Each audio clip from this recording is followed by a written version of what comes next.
Mantenha sua Bíblia aberta, por favor. Nós estaremos, sim, em outros versículos daqui a pouco, em outros momentos das Escrituras, mas por enquanto, mantenha sua Bíblia aberta aí onde você já leu comigo, né? 504 anos de reforma protestante, a gente poderia entrar certamente aqui em um prelúdio falando da reforma, falando da importância da reforma protestante. Tenho certeza que muito poderia ser dito já de início. Mas eu gostaria de remontar isso com uma história, a qual eu peço que você tome a atenção devida, porque pode ilustrar a compreensão reformada, a compreensão da reforma protestante de maneira mais clara. Quando eu estava na faculdade, os professores passavam muitos livros, mais do que a gente podia suportar.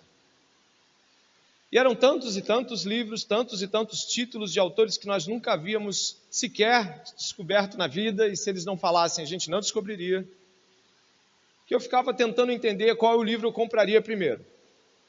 Acabou que eu acho que eu não comprei nenhum, mas os professores tinham uma prática que eu acredito que perdure até hoje, ou então está sendo mudada para os meios digitais, mas a prática era razoavelmente simples. Eles sabiam da condição do aluno, então eles colocavam aquela famosa Xerox. Você conhece ela? Deixa eu ver se aqui alguém conhece ela. Haviam lojinhas ao redor da universidade, até mesmo dentro dela, mas ao redor da universidade, lojinhas que estavam lá prontas a atender os professores de todas as disciplinas, de todos os períodos, com pastinhas selecionadas com o nome do professor, com o período. Você sabe do que eu estou falando. Se você não souber, você tenha uma ideia de que tem tudo lá. E eu lembro que eu juntava os dinheiros para aquelas, vou usar um termo, aquelas patacas de texto assim enormes, e eu falava, meu Deus, tirar xerox disso já é difícil, levar para casa mais ainda, porque ficava lá na mochila e ficava revirando, fazendo orelha. Mas enfim, irmãos, pela graça de Deus, Deus me formou professor de história, me formou em história. Mas o que aconteceu nisto é que eu lembro que algumas vezes eu estava atrás dos textos, ia até a xerox, então a moça me entregava, né? Ela falava, você quer cópia de quê? Eu quero dessa. E aí quando ela me trazia a cópia, irmãos, misericórdia de Deus, eu olhava aquilo, eu falava, moça, eu acho que a sua máquina está com um problema, porque eu não estou enxergando mais nada nessa cópia. Aqui já é algo que eu não consigo, eu não estou conseguindo. Ela, não é culpa da máquina não. Aí, ela, olha, isso aqui é xerox da nossa máquina também. A culpa é da cópia. E aí, às vezes, o que acontecia é que o professor, às vezes, demorava a colocar. Aí um colega, pela graça de Deus, fazia uma cópia do colega do período anterior. E eu vou lhe dizer uma coisa, ficava um negócio que você lia uma frase, a outra sumia, era tudo... A cópia da cópia da cópia da cópia era extremamente precária. Então eu me lembro de ir até algumas provas com a cópia da cópia da cópia da cópia. E eu lembro que isso dava no quê? Algumas coisas que estavam na prova eu não conseguia, porque eu não tinha aquela parte que era ilegível.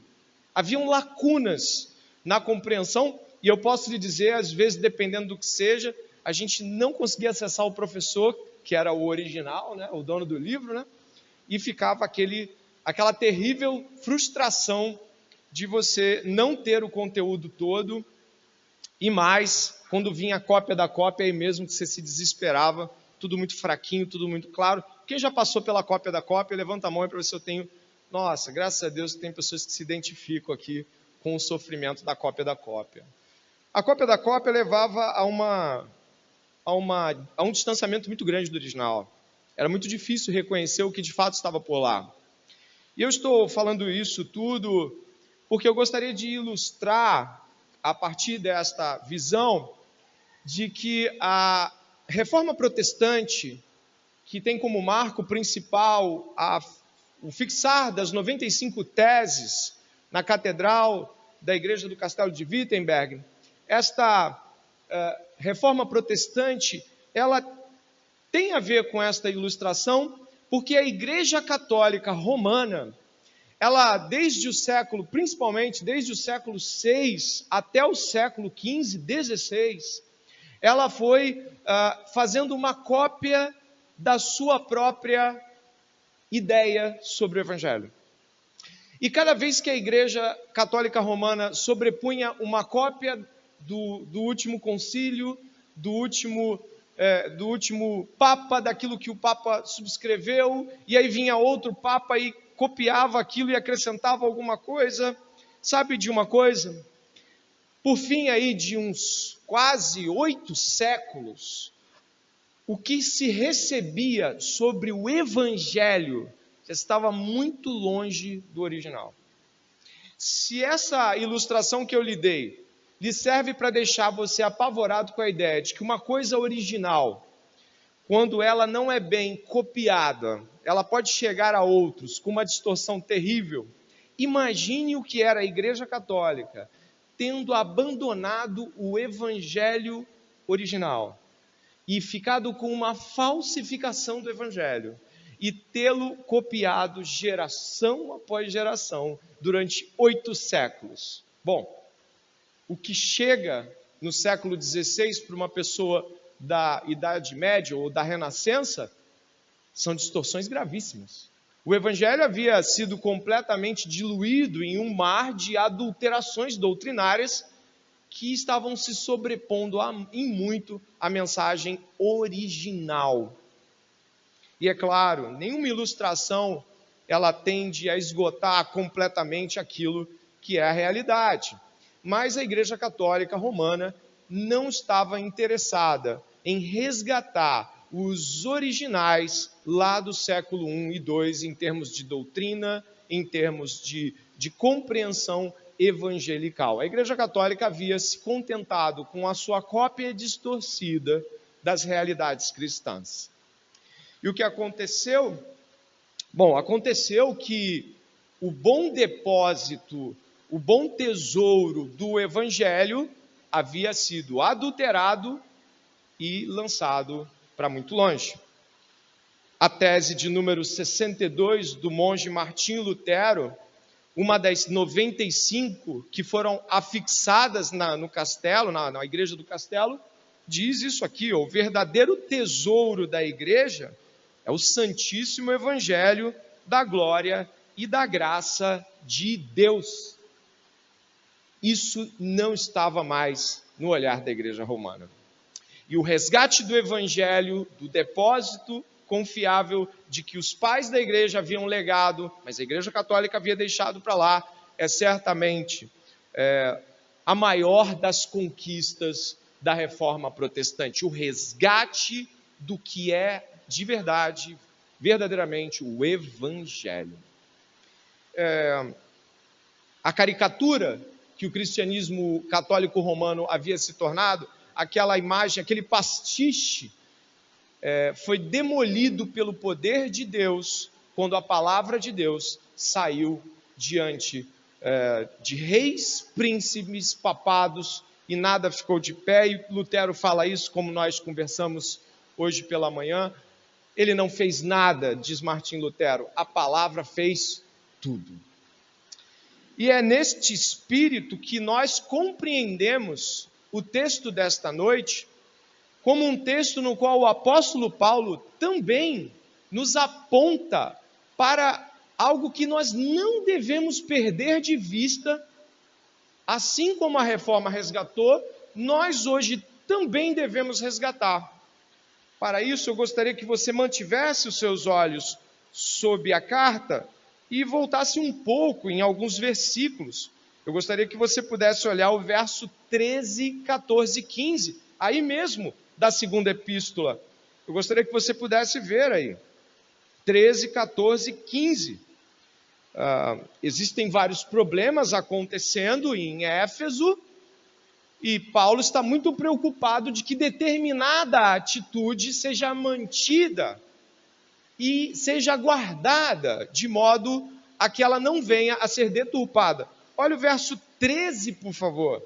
Mantenha o padrão das sã palavras que de mim você ouviu, com fé e com o amor que há em Cristo Jesus. Por meio do Espírito Santo que habita em nós, guarde o bom tesouro que lhe foi confiado. Em algumas versões, o bom depósito que lhe foi confiado.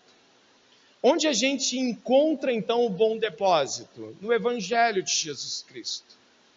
Eu gostaria que você pudesse, ao compreender esta realidade, entender que se você acredita que existem distorções na igreja atual, acredito que sim. Você acredita que existem graves problemas na igreja evangélica?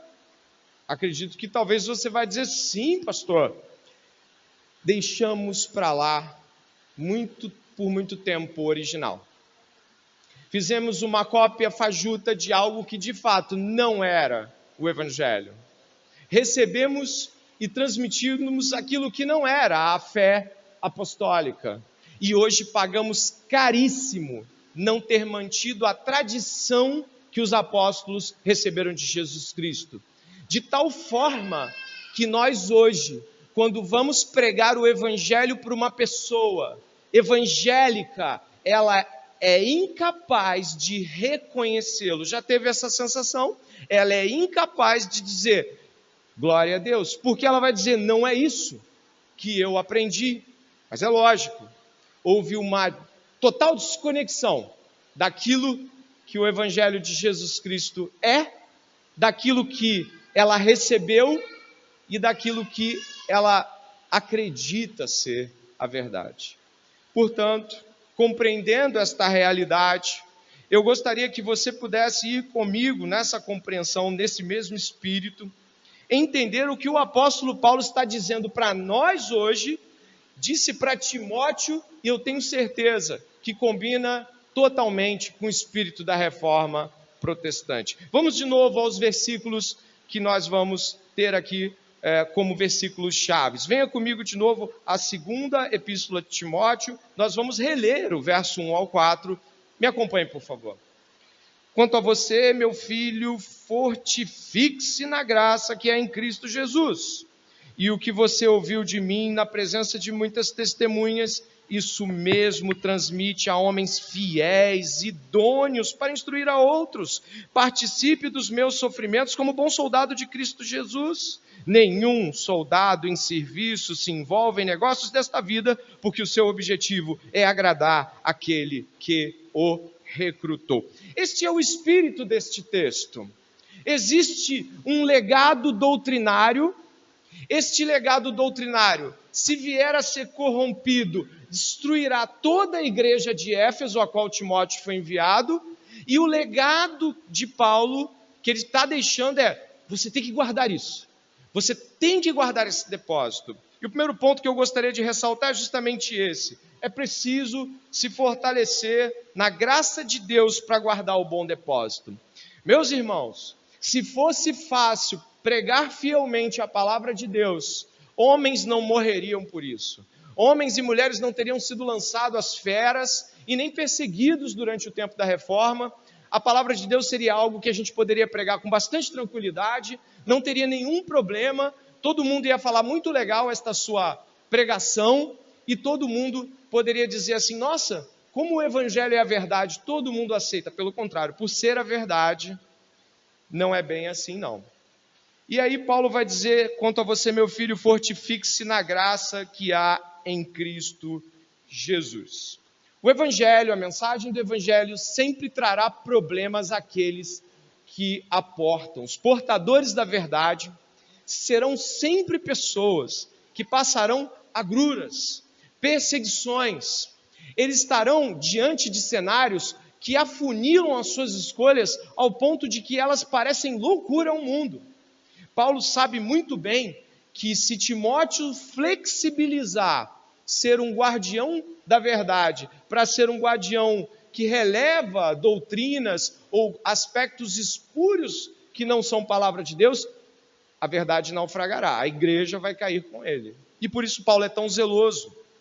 Se você reparar, o verso 3, que é um verso que nos explica o clima da coisa, vai dizer que é para ele participar como um soldado.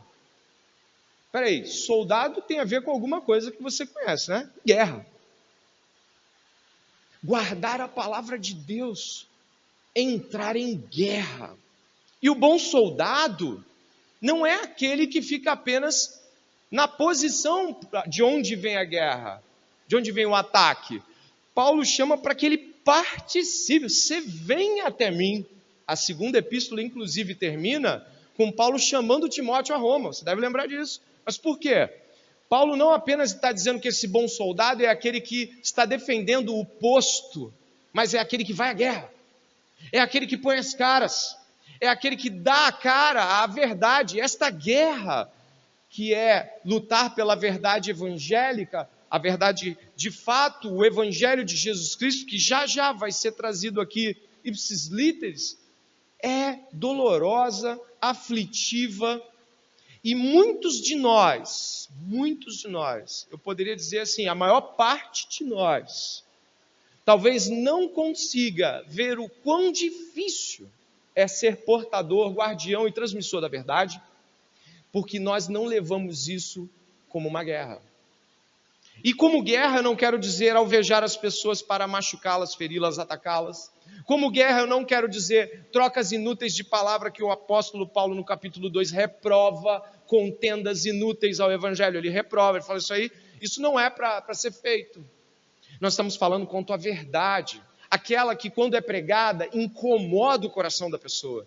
Ela precisa reagir, ou ela vocifera com raiva, ou ela se quebra. Mas ela nunca fica como se ela não tivesse recebido algo forte. O evangelho incomoda. E eu gostaria de que você pudesse perceber isso, porque o apóstolo Paulo está dizendo aqui que ele deve se fortalecer na graça. Paulo usa a graça de Deus para explicar muitas coisas. Ele fala que a graça de Deus é a graça que nos salva. Efésios traz isso. Somos salvos por esta graça. Ele fala da graça de Deus por uma ampla quantidade de coisas das quais todos nós passamos.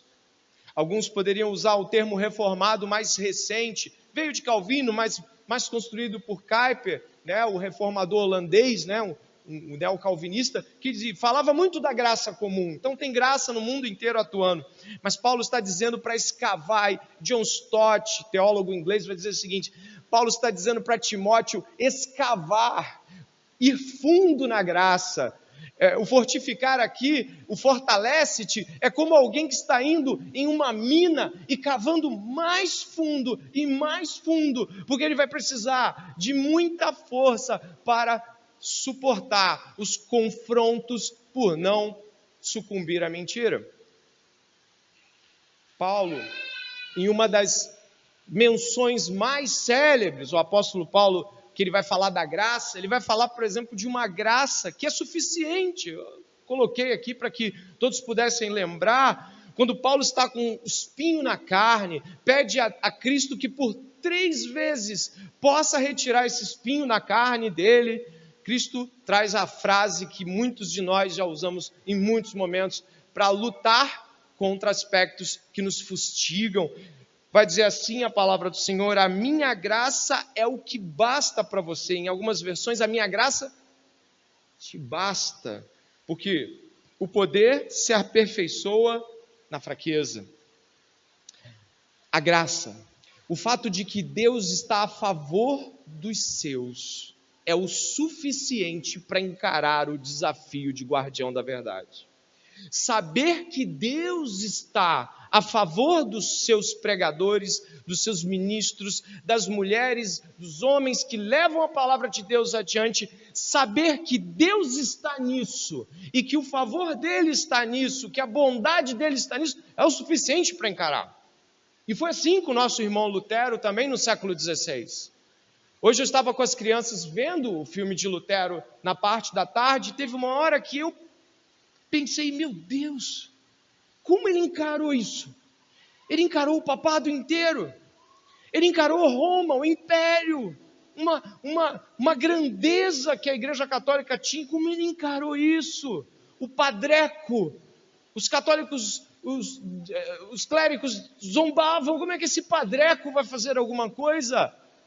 Era o javali solto nas vinhas do Senhor, era como um animal, uma besta fera, diziam os católicos.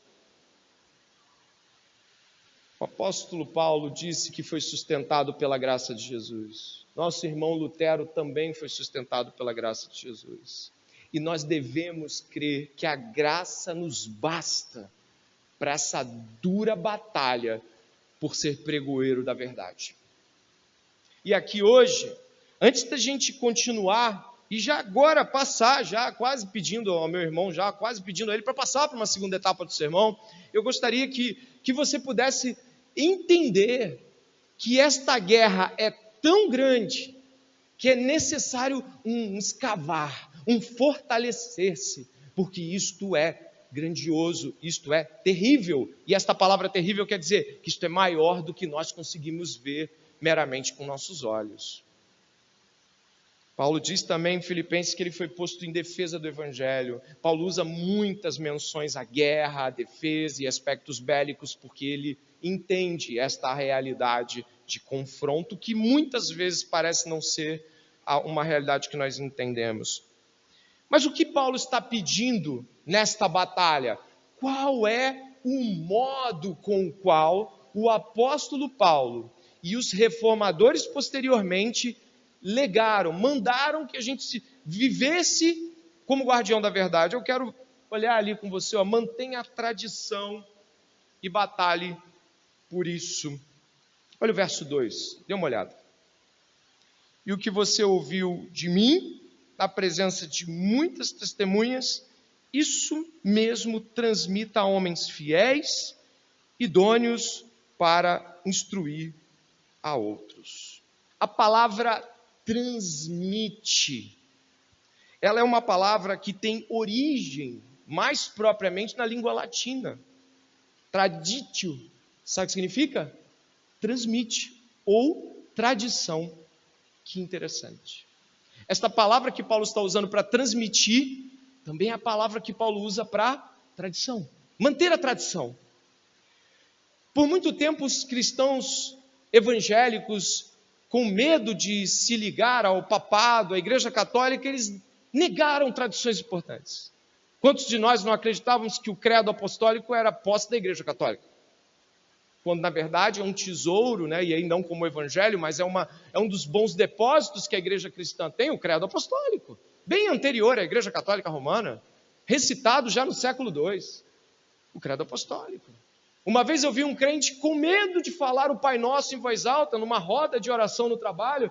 Eu não sei se, um evangélico, eu não sei se eu oro com eles, pediram para levantar o Pai Nosso, eu não sei se eu oro. Eu falei, o quê? Por que a gente não vai orar o Pai Nosso? Porque isso é coisa de católico. Eu falei, não, isso está em Mateus, cara, deixa eu te falar, isso não é coisa. Entende? O sequestro da tradição nos fez muitas vezes negar que o cristianismo tem sua tradição. E que o apóstolo Paulo fala, transmita. Ou seja, mantenha a tradição. Você já deve ter passado por situações assim também. Mantenha a tradição. E o que nós vamos encontrar nesta realidade é que o apóstolo Paulo, no verso 2, ele tem várias camadas aí no verso 2. Você pode olhar aí que existem nuances ali, né? Ele vai dizer assim, o que você ouviu de mim na presença de muitas testemunhas, o que você ouviu de mim, você transmite a homens fiéis, e estes homens vão transmitir a outros. Você está vendo? Isso aí, o presbiteriano Michael Horton, teólogo presbiteriano Michael Horton, fala uma coisa fenomenal sobre isso. Ele fala que isso é a apostolicidade do cristianismo. Ele chama isso de apostolicidade. É a fé que os apóstolos receberam de Jesus e que assim passam. Isso é um princípio de... Não é errado esse negócio de igreja que tem apóstolo, porque o apóstolo como liderança ficou lá. Eram aqueles que o Senhor levantou, ponto. Mas o princípio de transmissão apostólica se mantém, a fé vem pelo ouvir. É assim que Deus intentou fazer o seu trabalho em Cristo Jesus. E a igreja continua com esse princípio da apostolicidade. Ela ouve, Cristo fala com os apóstolos, os apóstolos falam com a igreja fala com as gerações que se seguem. Então, é algo que você deve anotar. A palavra tradição tem o significado no latim de transmitir. E a palavra que o apóstolo usa, tanto aqui quanto em outros textos, em Coríntios, é tradição. Transmita, passe à frente. E o que houve com a igreja católica romana? Ela cortou a apostolicidade do evangelho. Cortou. Ele não foi mais transmitido. E ele então não chega à outra geração. E o que muitos evangélicos estão fazendo hoje, exatamente a mesma coisa. Cortam a transmissão do evangelho, mas continuam com a Bíblia. Continuam com a Bíblia e aí apostam em novidades a cada uma ao seu tempo. O banco dos desesperados de Charles Finney com Eu aceito Jesus. Você já aceitou? A Bíblia não. Século XX, maldições hereditárias, teologias assistencialistas e todo tipo de tentativa de renovar a mensagem bíblica ao seu tempo, porque houve um estanque na tradição. O evangelho não é transmitido. Por não ser transmitido, alguma coisa tem que ocupar espaço ali dele. Então essas ondas todas ocupam esse espaço. A fé cristã evangélica é uma fé tradicional, é uma fé que evoca a tradição cristã. Paulo vai falar isso aqui quando você consegue voltar um pouquinho comigo naqueles versículos que eu havia pedido para você ler antes, aí mesmo no capítulo 1. Você deve ter visto que Paulo vai dizer algumas coisas sobre isso. Ele vai falar, por exemplo, olha o verso 11, né? Para este evangelho eu fui designado pregador, apóstolo e mestre, e por isso estou sofrendo essas coisas. Mas não me envergonho, porque eu sei bem quem tenho crido, estou certo de que ele é poderoso para guardar aquilo que me foi confiado. É dele. Aquilo, quem deu para ele? Cristo Jesus deu para ele e agora é dele. Você já viu Paulo chamando meu evangelho? Eu já vi. Por quê? É dele. Cristo deu para ele, é dele. E agora, verso 13. Mantenha o padrão das sãs palavras que de mim você ouviu, com a fé e com o amor que há em Cristo Jesus, por meio do Espírito Santo, que habita em nós, guarde o bom tesouro, ou guarde o bom depósito, em algumas versões. Sabe o que significa isso? É dele. Agora é seu, Timóteo. Agora passa para outros, Timóteo. É isso. É isso. Tradição. A reforma, muito diferente de tudo que você imagina, ela manteve a tradição. Ela não quebrou com a tradição. Ao menos não com a tradição bíblica, cristã, evangélica, verdadeira. Ela rompe com a tradição dos homens. E vem... Jesus Cristo fez isso ao ler Moisés para os fariseus. Você lembra? Eu sei que ele disse assim, mas eu estou dizendo outra coisa. Por que ele fazia isso? Porque havia distorções na interpretação e Cristo veio e trouxe aquilo que de fato era a visão real para o que Moisés estava falando. Então, meus irmãos, quando nós estamos falando sobre isso, é sobre uma tradição cristã que deve ser mantida a todo custo, como um soldado lutando para defender um bom depósito, como um soldado na guerra, se entregando nas milícias do Senhor. E aí diz aquilo que você ouviu, transmite, capítulo 2, verso 2, você ouviu isso na presença de muitas testemunhas, não foi algo só para você, muitos outros ouviram também, e agora de você vai passar para outros homens fiéis, a gente vai entender essa palavra também, e depois para homens idôneos que transmitam a outros. Então isso não para. Homens fiéis. É necessário que o dispenseiro, aquele que guarda o bom depósito, seja encontrado fiel. A palavra de Deus deve ser dada a você, e você deve ter zelo para guardá-la e transmitir a outros tal como você recebeu. Paulo está exigindo que estes homens tenham a fidelidade necessária para que a transmissão não seja mal feita para outros. E quando ela é mal feita, deturpa todo o caminho da igreja. E vai dizer mais, olha aí, ó. Vai dizer que estes homens, que não devem nem acrescentar, nem reter e nem aumentar ou diminuir, enfim, eles devem passar a outros homens idôneos. A palavra idônea é aquele que tem capacidade para determinado fim, ou seja, aquele que tem capacidade para realizar determinada tarefa. Deus deu ao homem uma auxiliadora que fosse idônea, capaz da realização daquilo que era e é a vocação de Deus para as mulheres que se casam. Então, o dispenseiro, aquele que guarda um bom depósito e transmite, deve ser capaz de fazê-lo. Logo, isso é muito interessante.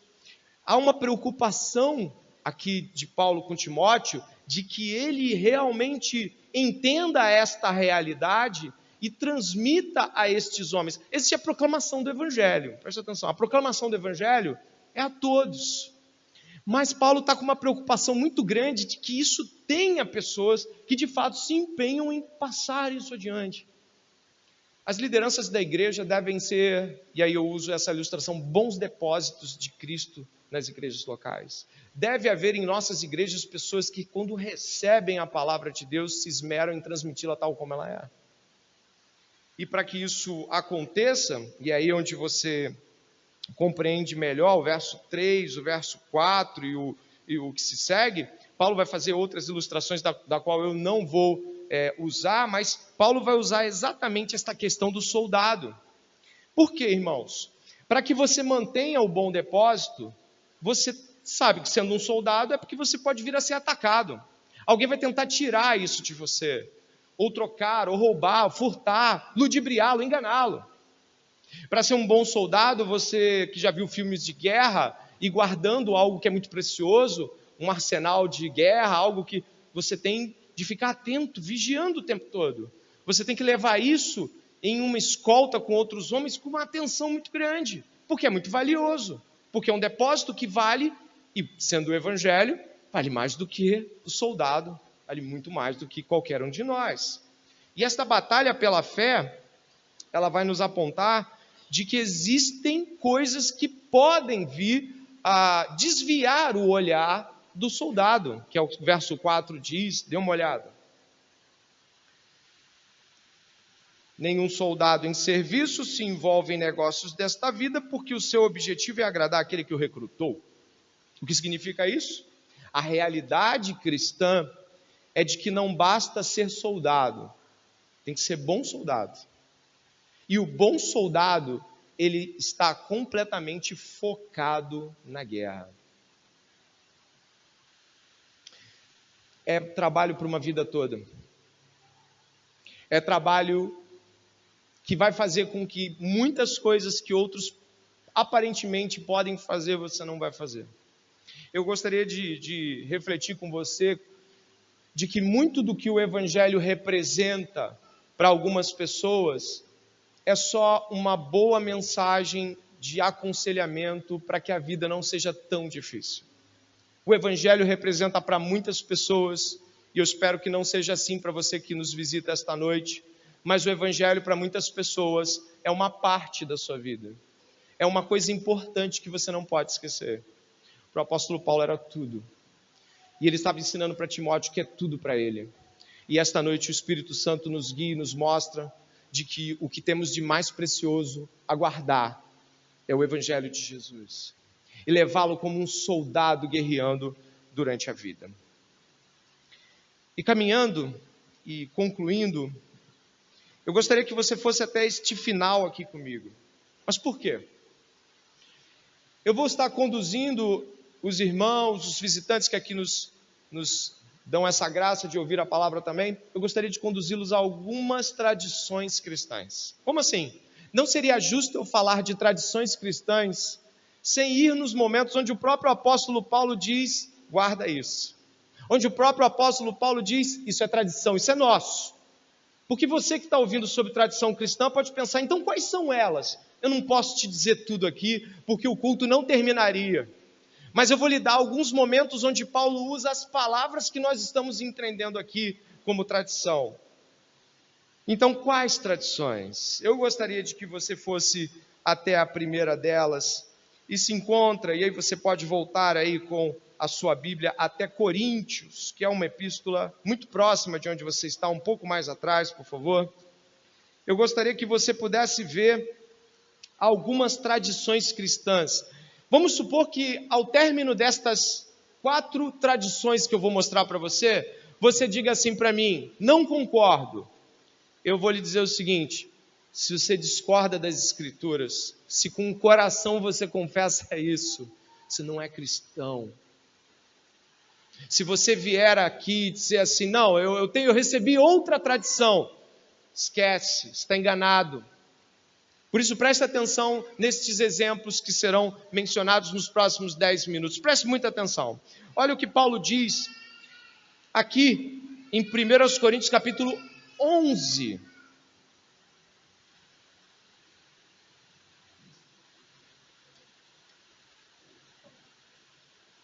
1 Coríntios capítulo 11, por favor.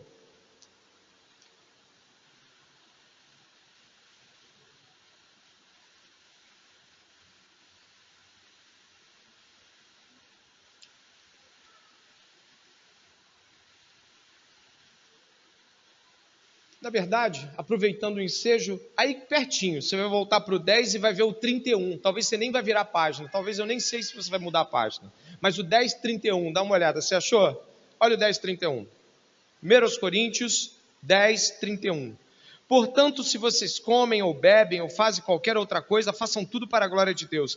Não se tornem motivo de tropeço nem para judeus, nem para gentios, nem para a igreja de Deus, assim como também eu procuro em tudo ser agradável a todos, não buscando o meu próprio interesse, mas o de muitos para que sejam salvos. Sejam meus imitadores, como também eu sou imitador de Cristo. Sabe o que ele está dizendo?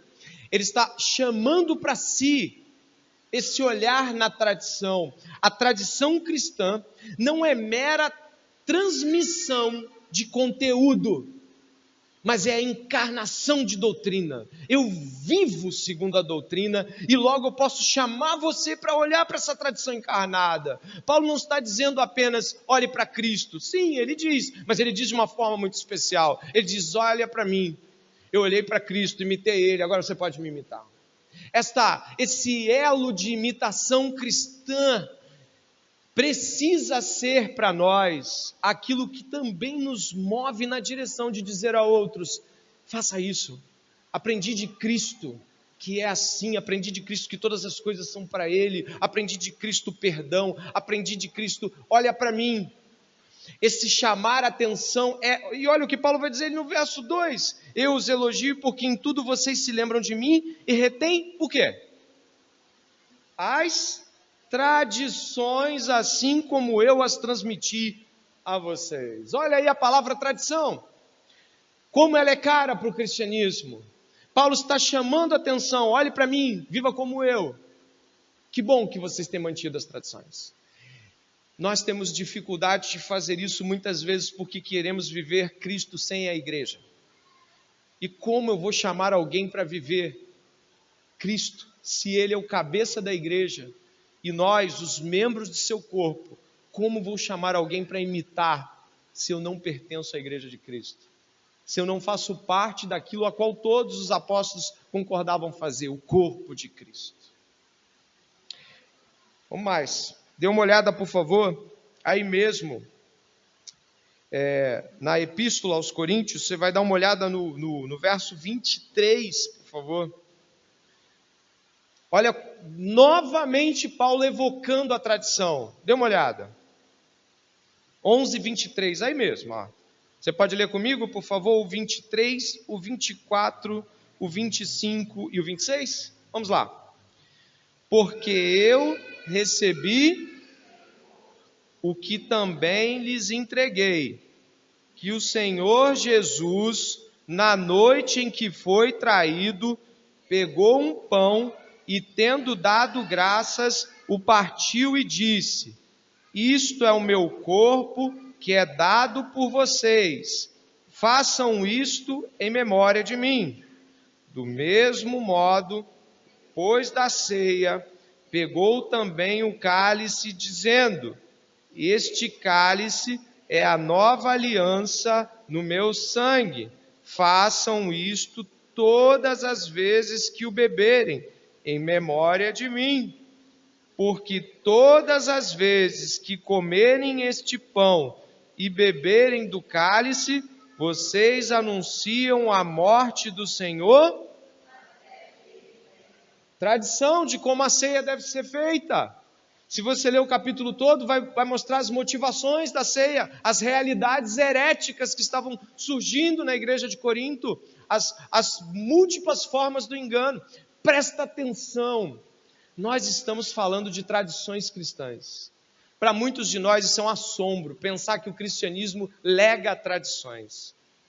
Mais uma aqui, esta aqui, bastante importante, não na Epístola aos Coríntios, mas eu gostaria que você fosse até Tessalonicenses, um pouquinho depois, você vai paginando a Bíblia, você já vai encontrar Tessalonicenses, você vai encontrar Colossenses, Tessalonicenses, e a segunda epístola aos Tessalonicenses.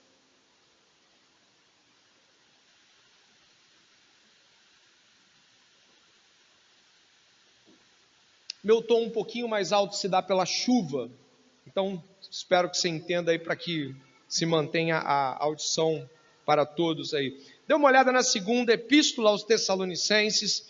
Se você olhar o capítulo 2, você vai dar uma olhada comigo em uma perícope, ou seja, em um trecho bíblico com sentido completo, que você encontraria certamente ali do capítulo 2, verso 1 até o capítulo 2, verso 16, mas eu vou fazer um recorte para você entender o sentido das palavras do apóstolo. Olha o verso 5, por favor. Tá bom? Ele está falando do anticristo, está falando que o anticristo já está em atuação, João vai falar isso também, e aí ele vai falar assim no verso 5, dê uma olhada, por favor. Vocês não lembram que eu costumava lhes dizer estas coisas quando ainda estava com vocês? E agora, vocês sabem que o que o detém para que ele seja revelado a seu tempo. Agora dá uma olhada, por favor, no verso 15. Lê comigo, por favor. Assim, pois, irmãos, fiquem firmes.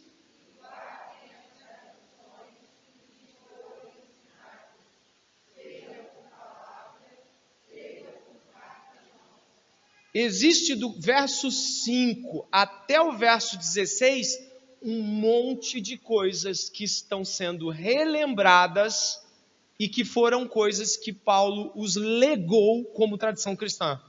Que interessante isso. Algumas delas são tesouros esquecidos da igreja moderna. Eu vou olhar aqui com você superficialmente para que depois a gente vá para a última tradição que Paulo que vai ser citada aqui, óbvio que não é a última que existe, mas dá uma olhada, por favor, no verso 9. Ora, o aparecimento do iníquo, o anticristo, é segundo a ação de Satanás, com todo o poder, sinais e prodígios da mentira, e com todo engano de injustiça aos que estão perecendo, porque não acolheram o amor da verdade para serem salvos. É por esse motivo que Deus lhes envia a operação do erro, para darem crédito à mentira, a fim de serem condenados todos os que não creram na verdade, mas tiveram prazer na injustiça. Quando nego o amor pela verdade, a mentira é um castigo merecido. E mais, olha o que vai ser dito. Verso 13, mas devemos sempre dar graças a Deus por vocês, irmãos amados, pelo Senhor. Olha a parte que você vai ler agora.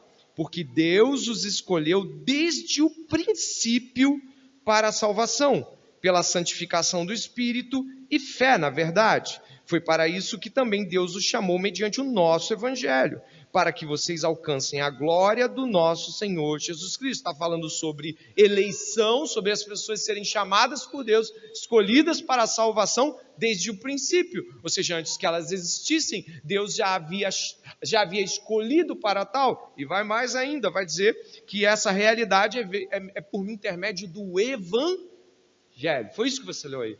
Pelo chamamento do Evangelho, pelo chamado externo do Evangelho, que eficazmente nos eleitos atua de modo a convencê-los de seu pecado. Quantas vezes você vê as coisas sendo ditas abertas assim? Pouquíssimas. Mas isso aqui é tradição cristã do primeiro século. É verdade bíblica que jamais deveria ser abandonada. E por último, eu gostaria que você voltasse até 1 Coríntios.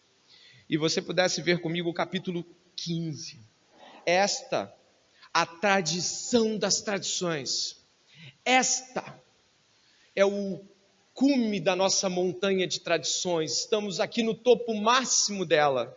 Esta é a que ordena todas as outras. Esta é aquela que Paulo certamente nunca deixou de anunciar a igreja nenhuma, mesmo que ele se esquecesse de alguma delas, ele jamais deixaria de falar, ou mesmo que ele não tivesse oportunidade de dizer todas elas, certamente esta do capítulo 15 de Coríntios é a verdade que Paulo jamais deixaria de legar. Capítulo 15 da Epístola aos Coríntios, a primeira, olha o que Paulo diz: irmãos, venho lembrar-lhes o quê? O Evangelho, que anunciei a vocês, o qual vocês receberam e no qual continuam firmes. Tudo isso aí que está sendo usado são linguagens sobre legar a tradição, sobre dar a tradição, sobre transmitir algo que era de outros e que vai perpassando. E esta é a maior das tradições cristãs, é a central a todos nós, é o que norteia as nossas vidas, é pela qual nós fomos salvos, o Evangelho. E agora ele vai explicar o Evangelho. Olha o Evangelho. Por meio dele vocês também são salvos, se retiverem a palavra, olha aí, mais uma vez uma explicação de tradição, assim tal como a preguei a vocês, a menos que tenham crido em vão. Antes de tudo, entreguei a vocês o que também recebi, que Cristo morreu pelos nossos pecados, segundo as Escrituras, e que foi sepultado e ressuscitou ao terceiro dia, segundo as Escrituras, e apareceu a Cefas, e depois aos 12. Depois foi visto por mais de 500 irmãos de uma só vez, dos quais a maioria ainda vive, porém alguns já dormem. Depois foi visto por Tiago e mais tarde por todos os apóstolos. Por último, depois de todos foi visto também por mim, como por um nascido fora de tempo, porque eu sou o menor dos apóstolos, e nem mesmo sou digno de ser chamado apóstolo porque persegui a igreja de Deus. Mas pela graça de Deus sou o que sou. E a sua graça que me foi concedida não se tornou vã. Pelo contrário, trabalhei muito mais do que todos eles, todavia não eu, mas a graça de Deus comigo. Portanto, seja eu ou sejam eles, assim pregamos, e assim vocês creram. Antes de tudo, olha o que ele diz no verso 3, antes de tudo, antes de qualquer coisa, antes de qualquer doutrina que decorre do Evangelho, antes de falar de qualquer outra coisa, existe algo pelo qual eu comecei a falar, e é algo que salvou vocês, e é algo que salva vocês se de fato vocês creram de verdade, o Evangelho. Ele vai falar do Evangelho e vai dizer que esse Evangelho, essa boa notícia, é de que em Cristo Jesus Deus perdoa pecados, segundo as Escrituras, segundo a tradição das Escrituras. De que Jesus Cristo ressuscitou ao terceiro dia, dando isso prova de que havia falado a verdade e que Deus havia recebido o seu sacrifício. Ele volta à vida. E ele prega isso com o coração mais denso da palavra de Deus, porque Paulo pregava isso em todas as suas cartas, falava isso o tempo todo, porque essa é a verdade norteadora, a tradição das tradições, é aquilo que nós devemos legar e transmitir a outros. Onde fica isso na nossa história, na nossa vida? Você veio aqui hoje e você talvez já seja cristão, ou você veio aqui hoje e talvez você não seja cristão, ou talvez você acredite ser cristão. Tem um monte de coisas que eu e você muitas vezes achamos que sabemos. Verdade seja dita. Eu quero trazer aqui para vocês algumas aplicações a qual deveríamos talvez refletir de modo intenso esta noite. A primeira é que, se você ficou muito chocado ao ouvir sobre as tradições do Evangelho, se você ficou muito assustado em saber que Deus perdoa pecados e não é você que aceita Jesus, se você ficou muito perplexo ao descobrir que Deus escolhe as pessoas a quem Ele salva e você acha isso injusto, acha que isso não é o tipo de coisa com o qual você deveria se importar tanto, se você recebeu outras tradições que não são estas e que não estão nas tradições bíblicas, você deveria esta noite pedir ao Senhor que perdoasse a sua ignorância, cegueira e engano, que mudasse o seu coração. Pedir humildemente a Deus: Senhor, eu acreditei em coisas que não eram verdade, e eu acreditei nisso por muito tempo, ou eu soube agora, eu não sabia, me perdoa por ter vivido na ignorância.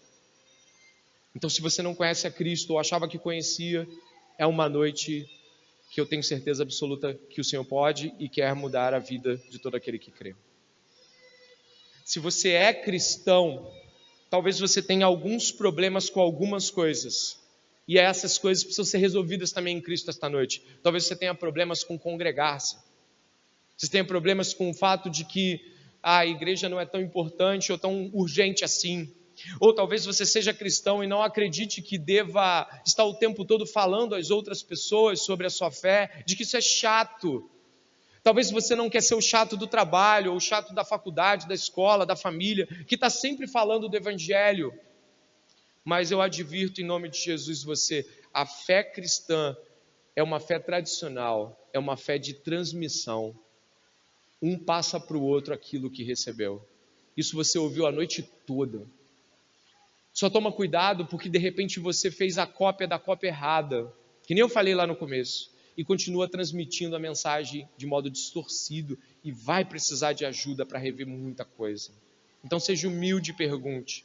Seja humilde e se aproxime de quem você julga ser piedoso e que entenda a palavra de Deus. Como Paulo diria, imite-o, imite ela. Mais velho ou mais novo que você, se encarna a verdade, imite-o.